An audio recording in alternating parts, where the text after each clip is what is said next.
శ్రీమాత్రే నమః. అందరికీ నమస్కారం అండి. ఈరోజు ఈ వీడియోలో మనం సింహరాశి వారి యొక్క పూర్తి జాతక ఫలితాల వివరణ తెలుసుకుందామండి. ఆగస్టు 3వ తేదీన ఈ రాశి వారికి ఈ రాశి వారు ఎవరైనా మన ఛానల్ని కొత్తగా చూస్తున్న వారు ఉంటే సబ్స్క్రైబ్ చేసుకుని వాళ్ళు దయచేసి సబ్స్క్రైబ్ చేసుకొని ఈ వీడియో మీకు నచ్చినట్లయితే లైక్ చేసి మాకు సపోర్ట్ చేయడం మాత్రం మర్చిపోకండి. మరి ఈ రోజున జరిగేటటువంటి ప్రధానమైన అంశాల గురించి తెలుసుకుందామండి. ఈ రోజు అయితే జాగ్రత్తగా ఉండవలసినటువంటి అంశంగా చెప్పుకోవచ్చు.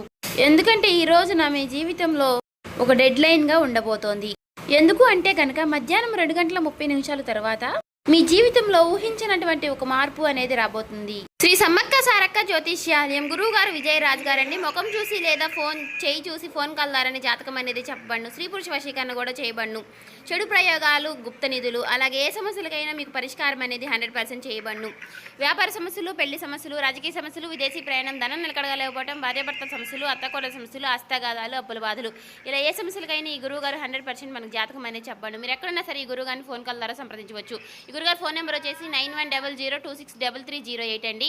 మీరు ఏ సమస్యలతో బాధపడుతున్నా ఒక్కసారి గురువుగారిని సంప్రదించి చూడండి. సమస్య అనేది పరిష్కారం గురువు గారిది. చాలా నమ్మకమైన గురువు గారండి. మీరు ఒక్కసారి ట్రై చేసి చూడండి, చాలా చక్కగా చెప్తారు. ఆ 2:30 దాటక ముందే మీరు ఒక ఫోన్ కాల్ ద్వారా కానీ ఏదైనా సరే ఒక విధంగా ఒక వార్త అనేది వినవచ్చండి. ఒక వ్యక్తి మీ తలుపు తట్టవచ్చు. ఆ వ్యక్తి ఎవరై ఉంటారు? ఆ వ్యక్తి ద్వారా ఆ వార్త వినగానే ఒక్కసారిగా మీ గుండె జల్లుమంటుంది. ఇది ఒక షాకింగ్ న్యూస్ గా చెప్పుకోవచ్చు. అయితే ఈ వార్త మిమ్మల్ని భయపెట్టేటటువంటి వార్త కూడా కావచ్చండి. లేదంటే ఒక ఆనందంతో ఉక్కిరిబిక్కిరి చేసేటటువంటి ఒక శుభవార్త అయి కూడా ఉండవచ్చండి. మరైతే ఈ వీడియో మీ జీవితాన్ని తప్పకుండా మలుపు అయితే తిప్పబోతుందని చెప్పుకోవాలి. కాబట్టి ఈ వీడియోని మీరు ఎక్కడ కూడా స్కిప్ చేయకుండా చివరి వరకు చూస్తేనే మీకు అప్పుడు ప్రతి ఒక్క చిన్న విషయం కూడా క్లారిటీగా మీకు అర్థమవుతుందండి. ఇక సాధారణంగా ఏంటంటే ఈ రాశి వారు చాలా అంటే చాలా తెలివిగా ఉంటారు. చాలా గొప్ప తెలివితేటలను కలిగిన వారై ఉంటారండి. అలాగే దురదృష్టి కలిగిన వారిని కూడా చెప్పుకోవచ్చండి.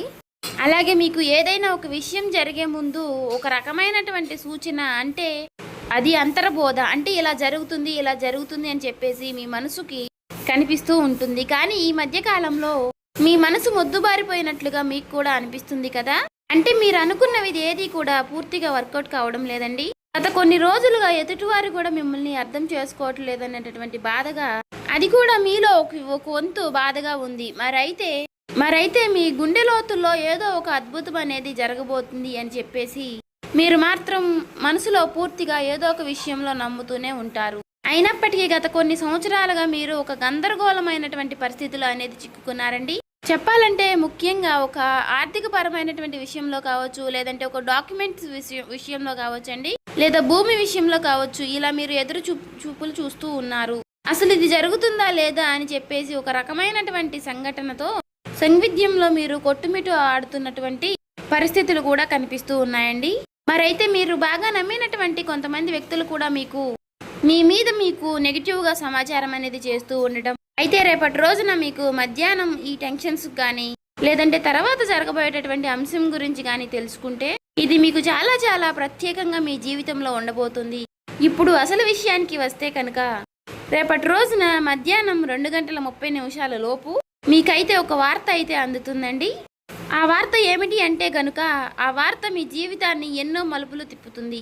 అంటే దీని గురించి మీరు ఎప్పుడో ఆశలు వదిలిపెట్టుకున్నటువంటి ఒక పాత విషయం గురించి ఆ చర్చ అనేది కావచ్చు. అదేంటంటే మీ ఆస్తి తగాదాలు ఏదైనా, ఇలా దానికి సంబంధించి మీ యొక్క విజయానికి కారణం కావచ్చు, లేదా ఎంతో కాలంగా మీరు ఎదురు చూస్తున్నటువంటి ఒక విదేశీ ప్రయాణం అయి ఉండవచ్చు.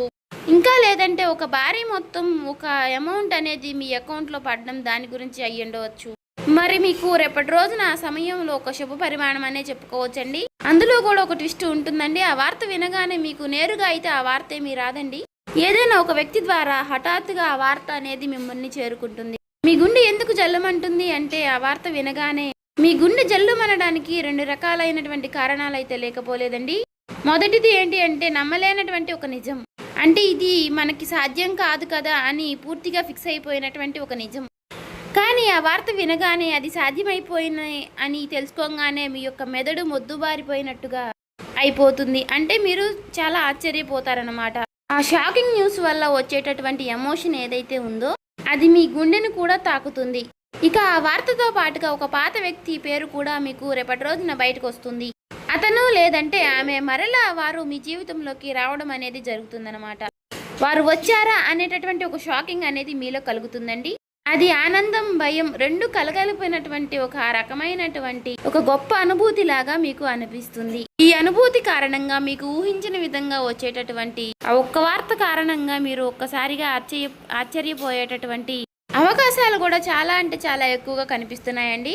అయితే అసలు మరి ఇప్పుడు ఇది ఎందుకు జరుగుతుంది అంటే, ఇప్పుడు మీరు సాధారణంగా మీరు ఈ 2 గంటల 30 నిమిషాల లోపు దీనికి సంబంధించినటువంటి దీనికి కారణం ఏమిటంటే, మీరు గతంలో చేసినటువంటి ఒక రహస్యకరమైనటువంటి ఒక సహాయం అనేది, లేదంటే ఒక ఇన్వెస్ట్మెంట్లో మీరు పూర్తిగా మర్చిపోయినటువంటి పూర్తిగా ఒక పని, దానికి సంబంధించినటువంటి ఒక మంచి ఫలితాలను అయితే మీకు ఇప్పుడు ఇస్తుందండి. మీ వెనుక ఎవరో మీకు తెలియకుండానే ఈ పని అనేది పూర్తి చేస్తారు.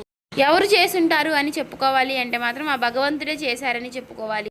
అంటే ఈ రోజున కొంతమంది వ్యక్తులు ఆ నిజాన్ని బయట పెట్టాలి అని నిర్ణయించుకుని ఉంటారు.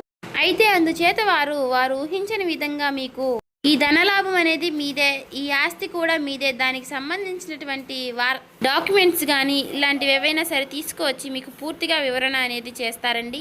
వీటన్నిటిని చూసుకుంటే కొంచెం రెస్ట్ తీసుకునేటటువంటి ప్రశాంతకరమైనటువంటి రోజు అని చెప్పుకోవచ్చు. ఊహించిన విధంగా వారు చెప్పడం వల్ల మీకు కొంచెం ఆశ్చర్యకరంగా అనిపిస్తుంది. అయితే దీనికి మరొక రీజన్ కూడా ఉందండి. గ్రహస్థితి పరంగా చూసుకున్నట్లయితే గనుక మీకు ఈ రోజున శని ప్రభావం అనేది కొంచెం తక్కువగానే కనిపిస్తుంది. అలాగే ఈ రోజున మీకు శని భగవానుడు మంచి అవకాశాలను కూడా ఇవ్వబోతున్నాడండి.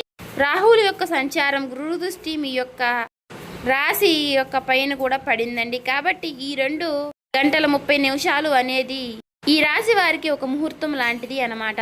మరి ఈ సమయంలో గ్రహాల యొక్క కలయిక వలన మీకు ఆశ్చర్యకరమైనటువంటి ధనలాభం కానీ, లేదంటే ఒక ముఖ్యమైనటువంటి కీలకమైనటువంటి వార్త వచ్చేటటువంటి అవకాశం, అది కూడా ఆ వార్త నుంచి వచ్చేటటువంటి ఒక లాభం మీకు అన్ని రకాలుగా చాలా అంటే చాలా ఆశ్చర్యకరమైనటువంటి విషయాలను అయితే కలిగిస్తాయండి. అయితే ముఖ్యంగా దీనివల్ల ఏంటంటే, మీరు మీ జీవితంలో ప్రధానంగా చూసుకున్నట్లయితే రేపటి రోజున మీకు ఉన్నటువంటి కొన్ని పెద్ద పెద్ద టెన్షన్స్ కూడా తగ్గుతాయండి. సమాజంలో గౌరవ ప్రతిష్టలు కూడా పెరుగుతాయి. ఆ వార్త వినగానే మీరు ముందు ఎమోషనల్ అయిపోతారు. కానీ ఆ సమయంలోనే మీరు తప్పుడు నిర్ణయాలు తీసుకునే అవకాశాలు కూడా కనిపిస్తున్నాయండి. అంటే అలాగే ఏదైనా మీరు కొంచెం అంటే మీకు బీపీ అనారోగ్య సమస్యలు ఉన్నవారు కూడా ఆవేశపడిపోయి తొందరపడి నిర్ణయాలు తీసుకోకుండా కొంచెం ప్రశాంతంగా నిర్ణయాలు తీసుకోవడం, సమర్థవంతంగా ఎదుర్కొనేటటువంటి ప్రయత్నం అనేది చేయాలండి. అటువంటి శక్తి ఉన్నప్పుడు ఏ విధంగా కూడా మనం భయపడాల్సిన అవసరం అయితే లేదండి. ప్రతి ఒక్క మనిషి విషయంలోనూ కూడా శుభవార్తలు అశుభవార్తలు సాధారణం. ఒక్కొక్క రోజు మనకు చాలా ప్రశాంతంగా అనిపిస్తుంది, ఒక్కొక్క రోజు అసలు ఈ రోజే బాగాలేదు, చాలా ఒత్తిడిగా ఉంది, నిద్ర లేచినప్పటి నుంచి ఎవరి ముఖం చూసాము అన్నట్లుగా ఒక రకమైనటువంటి ఫీలింగ్ అనేది మనలో కలుగుతూ ఉంటుంది. అలా ఒక్కొక్క రోజు ఒక్కొక్క రకంగా ఉంటుంది అన్నమాట. కాబట్టి ఒక్కొక్క రోజు మనకు సంబంధించినటువంటి పనుల్లో కొన్నిటిలో ప్రశాంతత అనేది కనిపిస్తుంది.